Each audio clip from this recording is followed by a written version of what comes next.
Good afternoon, and thank you for joining us for our webinar session on the impact of the proposed meaningful use modifications for 2015 to 2017.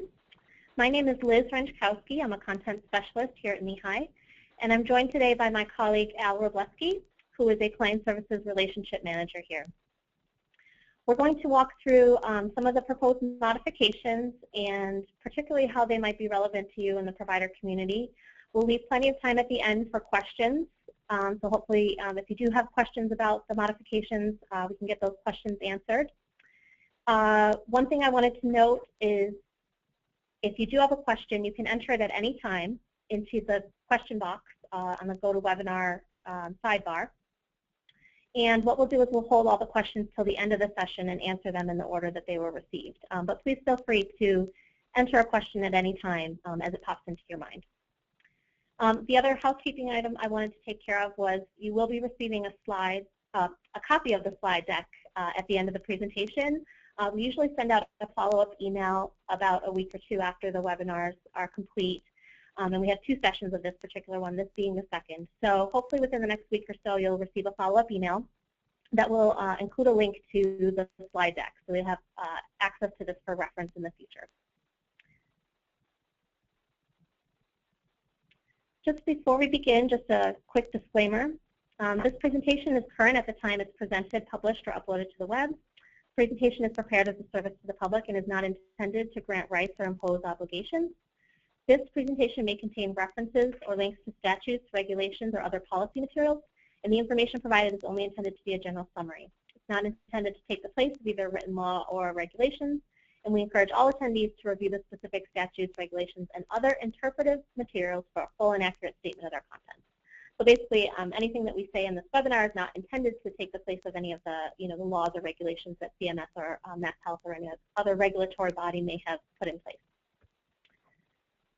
Our agenda for today is a quick overview of the Massachusetts eHealth Institute, or MIHI, a little bit of background on the EHR incentive payment programs for those who may not be familiar, and then a good deal of information on the CMS Notice of Proposed Rulemaking, or NPRM, its intended purpose, some of the key changes, and again, the impact on the provider community. In other words, what does all this mean for you? And then, as I said, we'll leave plenty of time for questions and answers at the end. So without further ado, I'm going to turn it over to my colleague Al Robleski to begin the presentation. Al? Thank you, Liz. It's nice to be here with you, and we are committed to providing you with useful information, not only in terms of what are the specific regulations and rules, but also perspective on what this means for you and how you can go about preparing for this, should this proposed rule actually become the final rule. Very quick overview of MIHI. Came into existence in 2008, and our goal is to facilitate the broad adoption of health information technology in all healthcare provider settings throughout the Commonwealth. And if you look at the bottom aspect of the goals, we're really here to facilitate this process and the success of the provider community and ultimately the transformation of healthcare delivery throughout the Commonwealth. One of the aspects of that is our eHealth Services program, which provides direct services to practices to navigate the waters of meaningful use in health information technology. And I encourage any of you who are feeling any level of frustration or confusion, or you just feel like you could use a little additional support, to please contact us and we can have a conversation about what that kind of support looks like.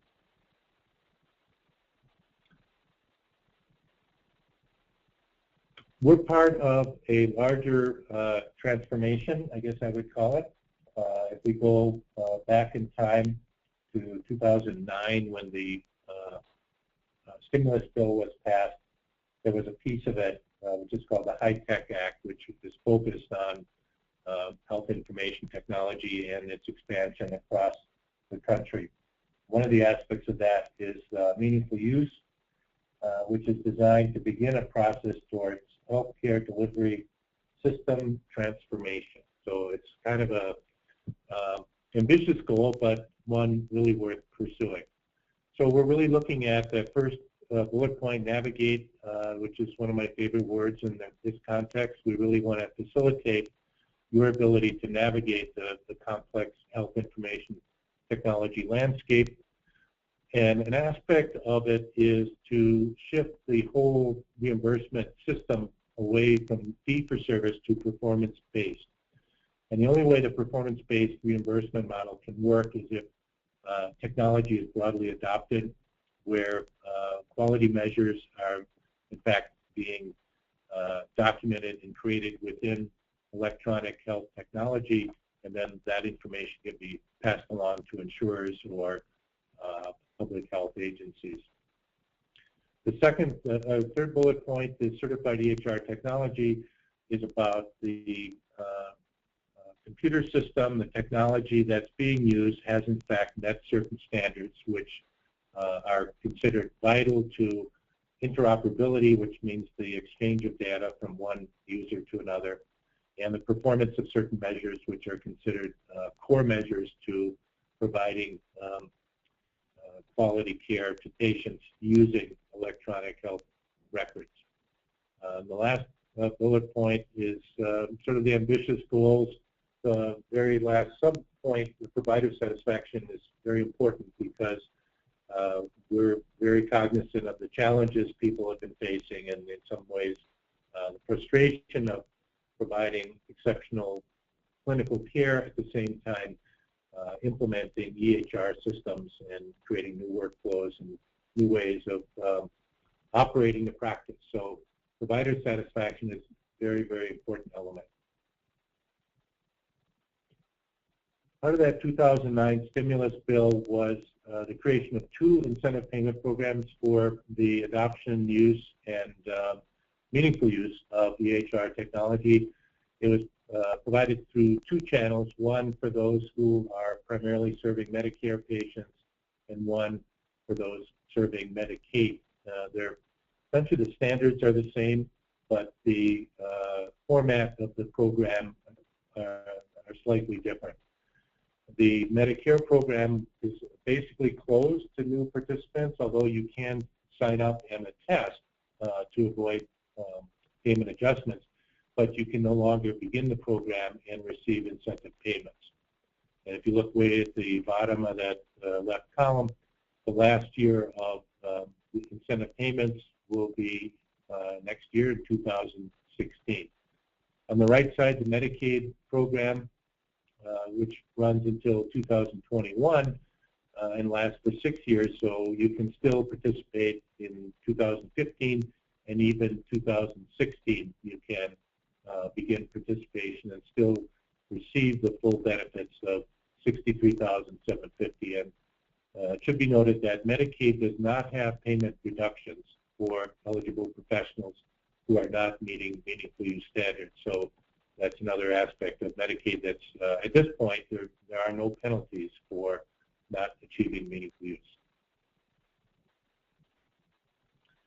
The term meaningful use comes down to several different items. Essentially, it's the integration of using a certified EHR with specific clinical practices. Stage 1 is designed for data capture and information sharing.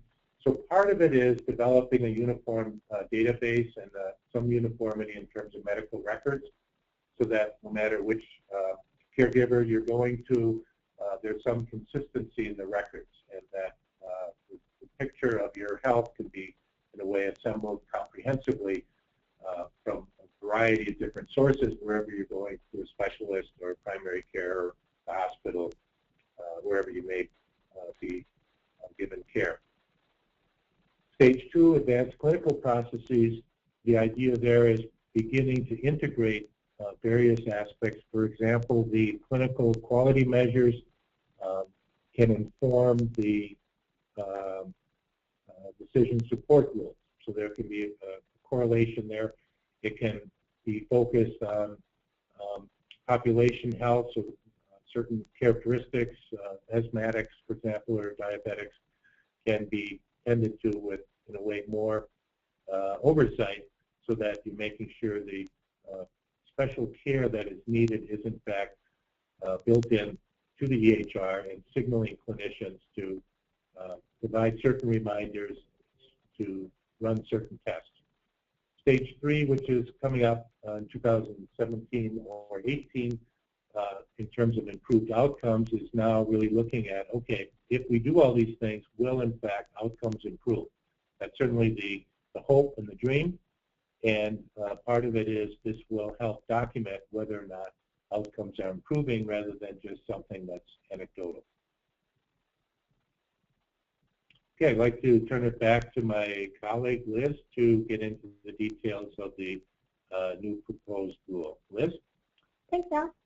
So just to give you an idea of what this next portion of the presentation will be like, Al and I are going to kind of tag team on this one. So I'll cover the slides and provide an overview of the topic, and then Al will provide some commentary that will elaborate or clarify or just basically interpret the information on the slide, and as I said, really get down to what does this mean for you.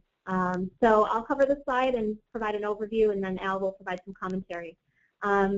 And as I said, if you have any questions at all, please feel free to enter them into the question box on your GoToWebinar sidebar. So just a quick overview of the rules themselves that have recently been put forth by CMS and ONC. The CMS Notice of Proposed Rulemaking regarding Stage 3 meaningful use was issued on March 30th. It outlines the proposed objectives for Stage 3 MU, and it was issued in conjunction with an NPRM from the Office of the National Coordinator, or ONC, regarding the certified EHR technology, so the more technical components of this whole health IT initiative. So the more recent Notice of Proposed Rulemaking regarding the modifications to meaningful use for 2015 to 2017 was issued by CMS on April 10th. And that outlined proposed modifications to Stage 1 and Stage 2 MU objectives, reporting periods, and timelines to better align those with Stage 3. So that's what we're going to focus on today. So there's basically some alignment between those two and a half, I guess, if you count the ONC NPRM. So there's basically some alignment between those two notices of proposed rulemaking. The Stage 1 and Stage 2 modification NPRM reconciles the measures to align the criteria for 2015 to 2017 with Stage 3 to better prepare providers for reporting Stage 3 in 2018, and that's the goal, is to get everybody caught up and on the same, on the same level by 2018, to reduce provider burden and create a single set of sustainable objectives, and to enable providers to focus on the advanced use of health IT, such as HIE, consumer engagement, and public health reporting.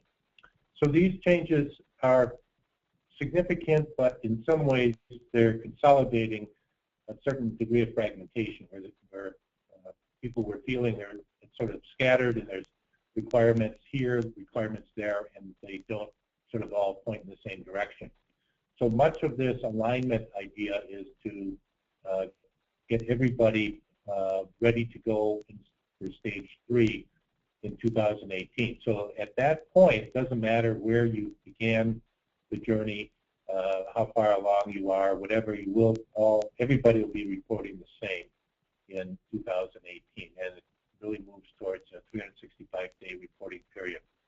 One other thing to note, that none of these changes for 2015 to 2017 require an upgrade of your certified EHR. So the certified EHRs that meet the 2014 edition criteria will be appropriate through 2017.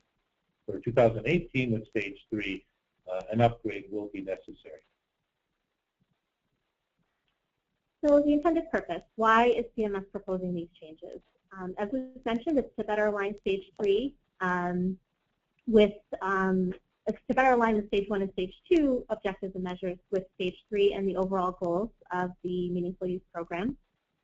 And it's to synchronize the reporting period, objectives, and measures to reduce provider burden, and to continue to support the advanced use of health IT to improve outcomes.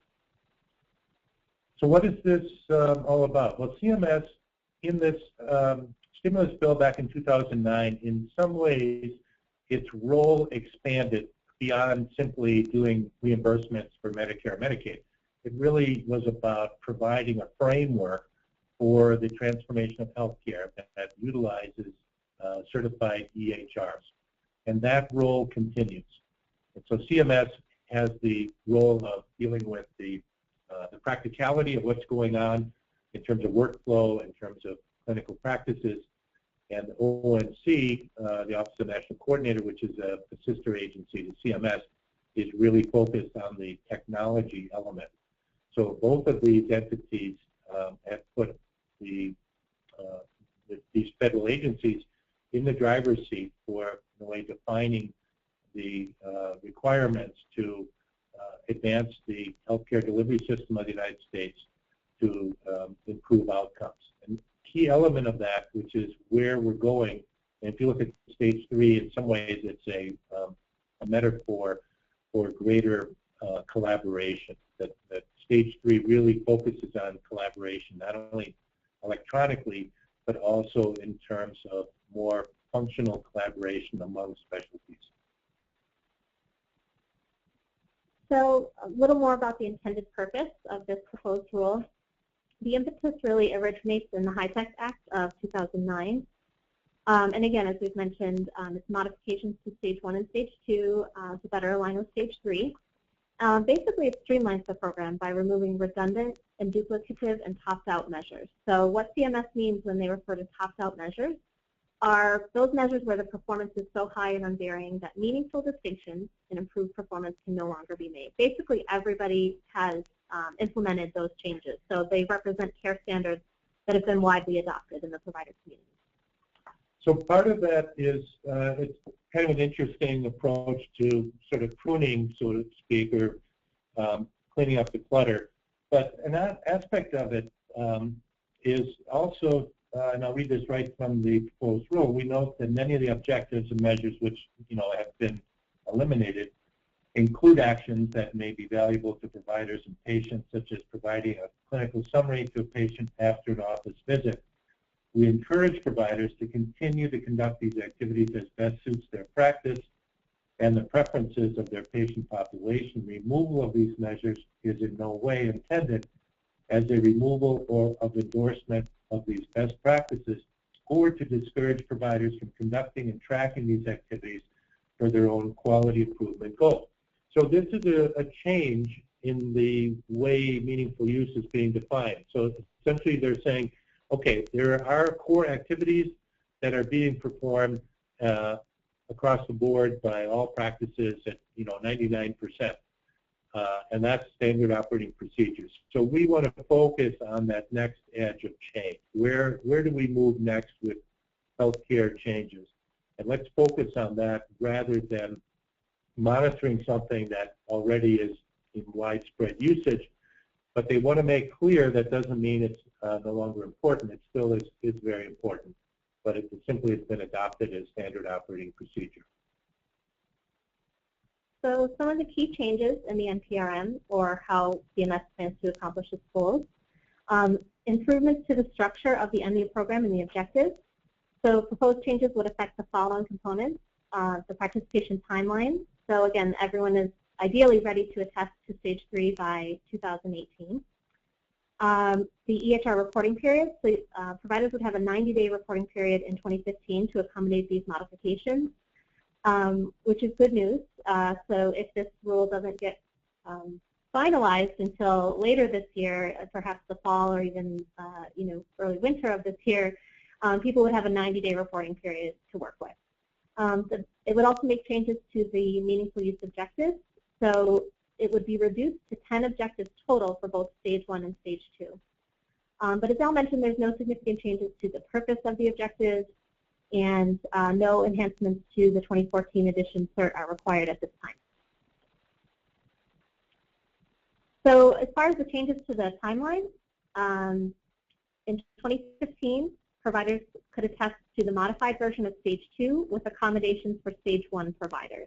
So basically what that means is that they've come up with what they call this modified version of stage 2, and everyone would attest to those measures, or those objectives, I should say, the difference between measure and objective, that's the important key here. So an objective is the overall idea or the overall activity that the provider has to engage in order to attest for meaningful use. And the measures within are the specific components of that, or the percentages you have to meet in order to attest for meaningful use. So all the objectives are the same, but there would be accommodations within the measures, perhaps a lower percentage or a slightly adjusted, measurement for stage 1 providers. So in 2016, everyone would attest to the modified version of stage 2. In 2017, everyone would attest to either the modified version of stage 2 or the full version of stage 3. And in 2018, everyone attests to the full version of stage 3. So this is a very interesting evolution. Essentially, from a language point of view, stage 1 is evaporating.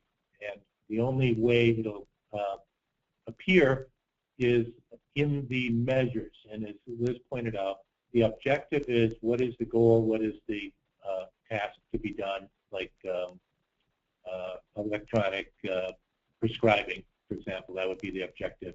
And then the measure is, okay, what percentage of your prescriptions need to be done electronically? So that's the measure. So the way that structure is being recommended for 2015 is all of the objectives would be identical for people who were scheduled for either stage 1 or stage 2.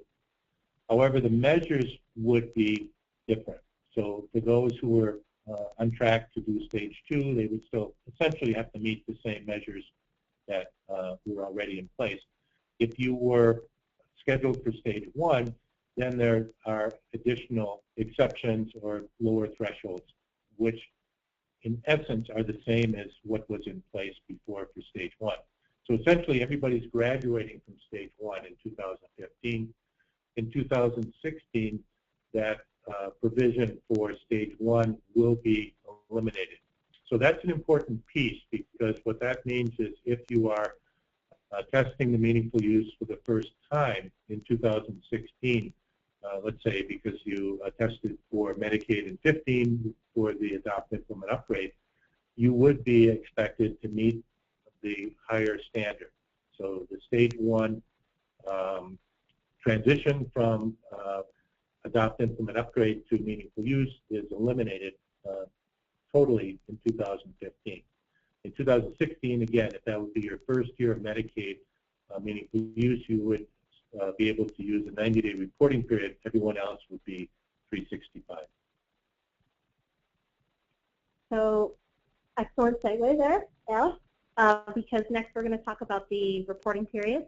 In 2015, all providers would attest using an EHR reporting period of any continuous 90-day period, as I mentioned. In 2016, first-time participants could attest using, or would attest using, any continuous 90-day period within the calendar year. But returning participants would be required to attest using a full calendar year. And in 2017, all providers would be required to attest using a full calendar year, with the exception of Medicaid participants attesting to MU for the first time, who would be allowed to use a 90-day reporting period. So Al, can you comment on that last point there? So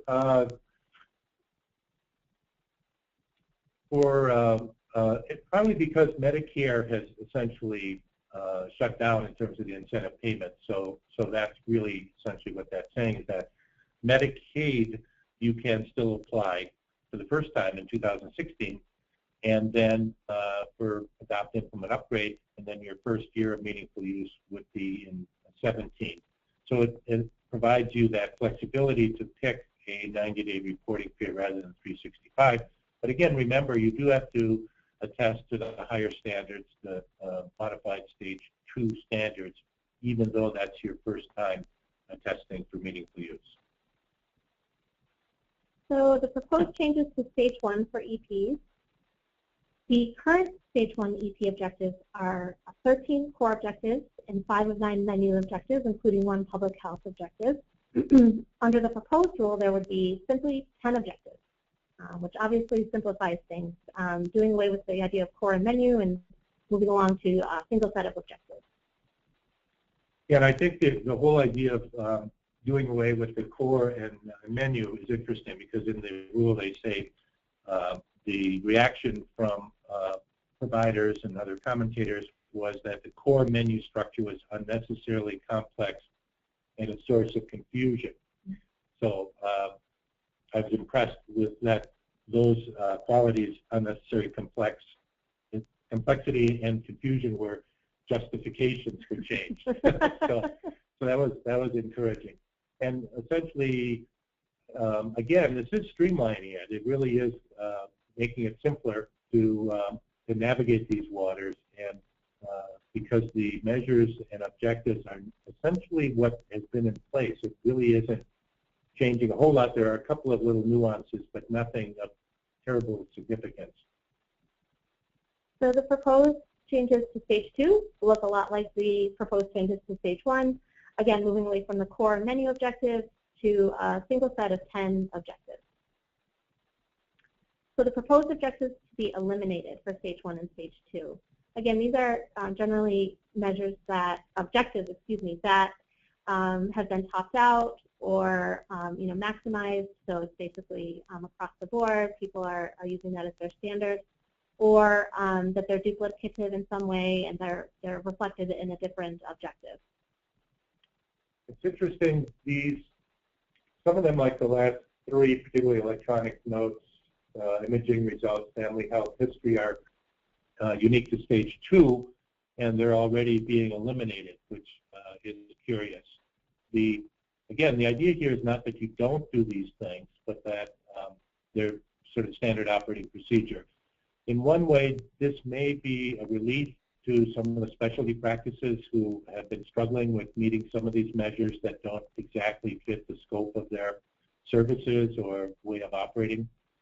But you can see that this is quite a dramatic change from what's been in place. It's a good number of objectives which are being eliminated.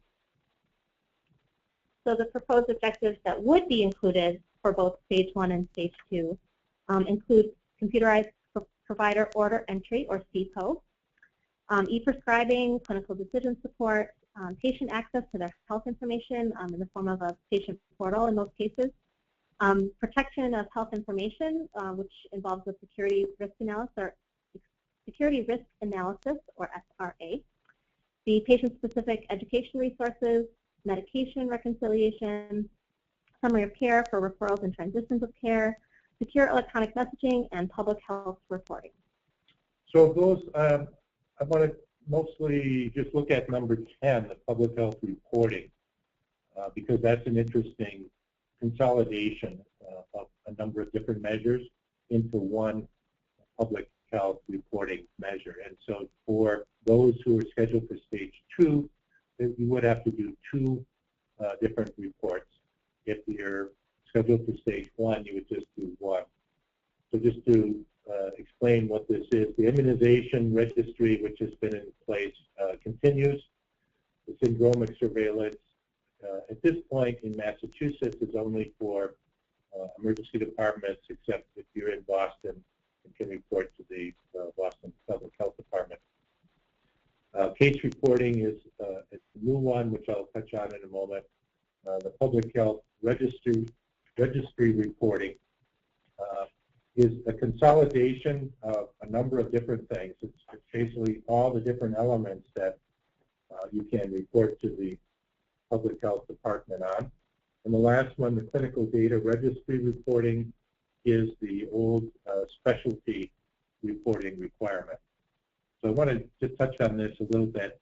In conversation with the Department of Public Health, the case reporting, and this is from conversations with the Mass Department of Public Health, is that the DPH is involved in national discussions about how to best frame the requirement. At this point, there are no specifications in terms of what that would look like.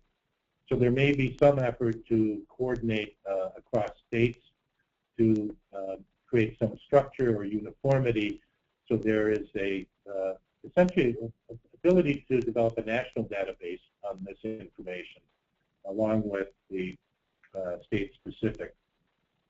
Then in terms of Massachusetts, there are some specialty registries already up and running. The diseases of acute hepatitis, active TB, gonorrhea, chlamydia, and syphilis are the ones that are currently in place. They're looking at HIV, Lyme, and pertussis. So at this point, it's just a few large provider groups, Harvard Atrius, Cambridge Health Alliance, and the Mass League of Community Health Centers who are participating. So part of the challenge the Department of Public Health is sharing with us is just the enormity of getting all the specifics of the transmission systems aligned so that the reporting can be done in a way that's reliable and effective. So at this point, much of the public health reporting beyond the immunization registry is really looking to larger organizations that are interested in piloting or testing communication with DPH. So this is going to be a very dynamic area, and we ask you to feel free to contact us as well as the Department of Public Health directly to find out what changes are occurring, and should this proposed rule be finalized, obviously there'll be more guidance issued at that time. So it sounds like that area of public health reporting is still one of the emerging areas of health IT. And I think it's a good example of why CMS has proposed this rule to allow people to focus on those areas, those emerging areas where public health can be impacted. So as far as the impact on the provider community, or what does all this mean for you, basically there are, as I'll mention, no major changes to your workflow because the goal of the objectives remains the same. No additional CERT functionality is required. So as we mentioned, the 2014 edition CERT would allow you to attest to these new versions of Stage 1 and Stage 2. The transition from Stage 1 to Stage 2 is simplified, and it's basically a movement toward practice transformation. One of the key elements here, which is emphasized by CMS, and this is again a quote from the rule itself, the proposal transition confirms providers already engaged in the workflow data capture and measure calculations for 2015. So when this first came out, there was some trepidation that this is a sharp right turn or left turn down the path to meaningful use. In many ways, it's much more of a structural alignment. It's a reform of how the measures are constructed, which measures and objectives are important, and it really is not going to affect how you're going about capturing your measures and data at this point.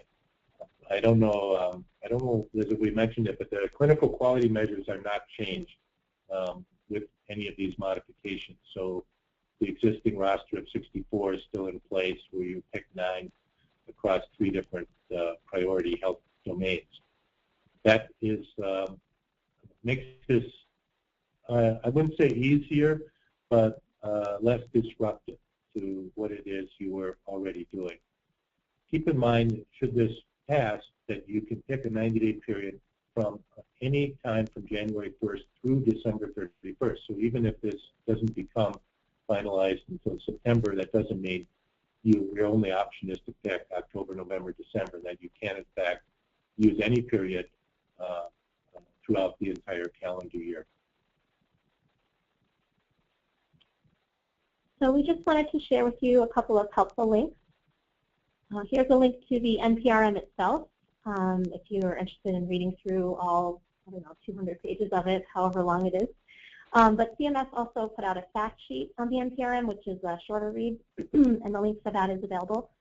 Excuse me. And then there's a CMS webinar on the NPRM that was put out on May 7th. So there's a link to that as well. And again, you will be receiving a link to a copy of these slides, so you will be able to access these links as they may not be active when you're viewing the presentation in this mode. So at this time, I'd like to open it up to any questions that you may have about the proposed rule, or really anything else we do here at NEHI and how we might be able to support you.